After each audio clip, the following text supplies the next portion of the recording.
ട്വിസ്റ്റുകളുടെ ഗതിവേഗം നിലച്ചില്ല. വടകര ഇത്തവണയും ചുവന്നില്ല. അന്ന് ഷാഫി വടകരയിലെത്തിയപ്പോൾ കണ്ട ആ പുരുഷാരം ഒരു തുടക്കം മാത്രമായിരുന്നു. ആ സർജിക്കൽ സ്ട്രൈക്ക് വലിയ വിജയമായിരിക്കുന്നു. വടകരയിൽ മാത്രമല്ല, മലബാറിലാകെ. ലോകമറിഞ്ഞ കേരളത്തിലെ ജനകീയ നേതാവിനെയാണ് ഷാഫി പറമ്പിൽ പരാജയപ്പെടുത്തിയത്. പാലക്കാടൻ കോട്ട കടന്നെത്തിയ ഷാഫി കടത്തനാടും വെന്നിക്കൊടി പാറിച്ചിരിക്കുന്നു. 2 മാസം മുമ്പ് ഷാഫി പറമ്പിൽ വടകരയിൽ വന്നിറങ്ങുമ്പോൾ ആ സമയം ഞാൻ വടകരയിലുണ്ട്. ഞാൻ അവിടെ കണ്ട കാഴ്ച വെറും പച്ച കൊടികൾ മാത്രം, മുസ്ലിം ലീഗിൻ്റെ കൊടികൾ മാത്രം. അതിൻ്റെ നടുവിലേക്കാണ് ഞാൻ ഇറങ്ങിയത്. കോൺഗ്രസിൻ്റെ കൊടിയൊക്കെ അവിടെ ഇവിടെയൊക്കെ ഒന്നുള്ളൂ, കോൺഗ്രസിൻ്റെ പ്രവർത്തകരും അതുപോലെ തന്നെ RMPൻ്റെ പ്രവർത്തകരും. പക്ഷേ ഞാൻ അവിടെ കണ്ട കാഴ്ച നിറയെ പച്ചക്കൊടികൾ, ചെറുപ്പക്കാരായ ചെക്കന്മാർ ആർത്തിരമ്പുകയാണ് ഷാഫി പറമ്പിൽ എന്ന് പറഞ്ഞുകൊണ്ട്. അത്രമാത്രം പ്രയാസപ്പെട്ടുകൊണ്ടാണ് അവർ നേരത്തെ വന്ന് അവർ കാത്തു നിൽക്കുകയാണ്, വിയർത്തിങ്ങനെ ഒലിക്കുകയാണ്, വെള്ളം ഇങ്ങനെ കുടിക്കുന്നുണ്ട്. ഞാൻ ആ കണ്ട കാഴ്ച അതിഗംഭീരമായിരുന്നു.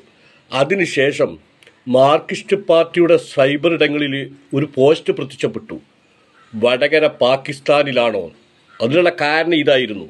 വടകര പാകിസ്ഥാനിലാണോ ചോദിക്കാനുള്ള കാരണം, അത്രത്തോളം കോൺഗ്രസിൻ്റെ സ്ഥാനാർത്ഥിക്ക് കോൺഗ്രസ് കൊടുക്കാത്ത പരിഗണന അവിടെ ലീഗുകാർ കൊടുത്തു. ലീഗുകാർ ഇതിൽ കയ്യും നീട്ടി സ്വീകരിക്കുകയാണ് ചെയ്തത് വടകരയിൽ.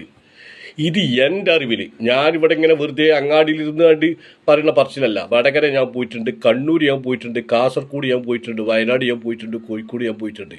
അവിടെയൊക്കെ ലീഗിൻ്റെ മൃഗീയമായ പിന്തുണ, ആധിപത്യം എന്ന് തന്നെ പറയാം. എല്ലാ സ്ഥലത്തും പോസ്റ്റ് ഒട്ടിക്കാനാണെങ്കിലും, കൂട്ടിപ്പിടിക്കാനാണെങ്കിലും, മുദ്രാഭാഗ്യം വിളിക്കാനാണെങ്കിലും, റാലി നടത്താനാണെങ്കിലും ലീഗിൻ്റെ സാന്നിധ്യം, ഈ ലീഗിൻ്റെ സാന്നിധ്യമാണ് ഈ വിജയത്തിൻ്റെ പിന്നിലെന്ന് പറയാൻ എനിക്ക് യാതൊരു മടിയില്ല. ഞാനൊരു കോൺഗ്രസ്സുകാരനാണ്, ഒരു മടിയില്ല. അത്രത്തോളം ആത്മാർത്ഥമായിട്ടാണ് അവർ പ്രവർത്തിച്ചത്. പൊന്നാര സുഹൃത്തുക്കളെ, നമ്മളൊരു കാര്യം മനസ്സിലാക്കണം.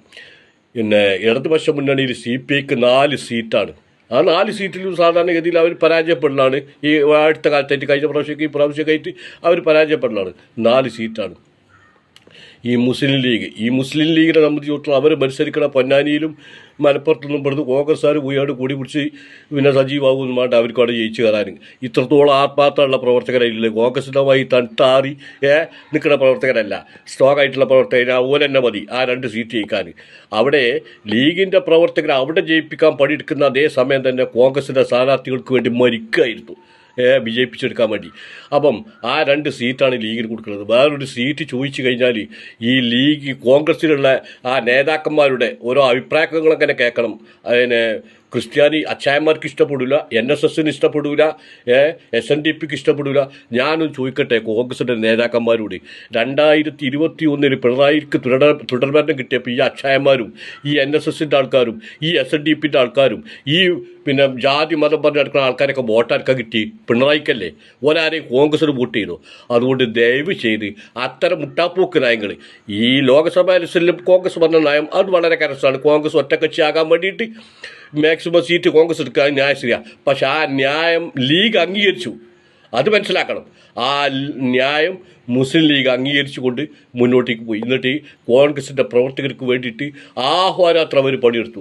അതുകൊണ്ട് ഇനിയെങ്കിലും ഒന്ന് മനസ്സിലാക്കുക, അവർക്കൊരു സീറ്റ് കൊടുക്കുന്നിടത്തോ അവർക്കൊരു മന്ത്രിസ്ഥാനം കൊടുക്കുന്നിടത്തോ ഈ ജാതി ഒരു മുട്ടാപ്പോക്ക് പറഞ്ഞു നിൽക്കരുത്. കാരണം 26 പാർട്ടിയായിട്ട് നടക്കുന്ന LDF ഇത്രയും പരാജയം ഏറ്റുവാങ്ങുമ്പോൾ ഒരു മുസ്ലിം ലീഗിനെ മാത്രമായിട്ട് കൊണ്ടു നടക്കുന്ന UDF ഇത്രയും വലിയ വിജയം ഈ സംസ്ഥാനത്ത് നേടാൻ കാരണമായെങ്കിൽ അത് ലീഗ് പ്രവർത്തകൻ്റെ, ലീഗുകാരുടെ പ്രവർത്തനത്തിൻ്റെ മികവാണ്. കണ്ണൂരും കാസർഗോഡും വടകരയിലും കോഴിക്കോടും വയനാട്ടിലൊക്കെ ഞാൻ നേരിട്ട് കണ്ടതാണ്. എന്നെ അറിയുന്നവർക്കറിയാം, ഞാൻ അവിടെയൊക്കെ പോകും, ഞാൻ നേരിട്ട് കണ്ടതാണ്. അതുകൊണ്ട് ഇനിയെങ്കിലും ഈ ലീഗിന് ഒരു സീറ്റ് കൊടുക്കുന്നിടത്തോ എന്തെങ്കിലും ഒരു സ്ഥാനം കൊടുക്കുന്നിടത്തോ ദയവായി കോൺഗ്രസിൻ്റെ പ്രവർത്തകന്മാരും കോൺഗ്രസിൻ്റെ നേതാക്കന്മാരും അവരെ താഴ്ത്തിക്കെട്ടുന്ന രീതിയിലുള്ള ആ പ്രസംഗവും പ്രവൃത്തിയൊക്കെ ഒന്ന് ഒഴിവാക്കണം എന്നാണ് ഈ അവസരത്തിൽ എനിക്ക് പറയാനുള്ളത്. വീണ്ടും പിഴയ്ക്കുകയാണ്. KK ശൈലജയുടെ ജനപ്രീതിയെ വോട്ടാക്കാൻ അവർക്ക് കഴിഞ്ഞില്ല. വടകരയിൽ ചരിത്രം ആവർത്തിക്കുകയാണ്. 2019 K മുരളീധരൻ വിജയിച്ചത് 84,663 വോട്ടുകൾക്കാണ്. എങ്കിലും LDFന് വോട്ട് മുകളിലേക്ക് തന്നെയായിരുന്നു. അവിടെയാണ് വടകര എന്ന ചെങ്കോട്ടയിൽ LDFന്റെ പ്രതീക്ഷകൾ തെറ്റിച്ച് ഒരു കോൺഗ്രസുകാരൻ വീണ്ടും പാർലമെന്റിലേക്ക് പോകുന്നത്. വിവാദങ്ങൾ മുളപൊട്ടി വളർന്ന വടകരയിൽ രാഷ്ട്രീയ കേരളത്തിലെ വൻമരം വീണിരിക്കുന്നു. ഷാഫി പറമ്പിൽ എന്ന 41-കാരൻ ഇനി വടകരയുടെ രാഷ്ട്രീയ മുഖം.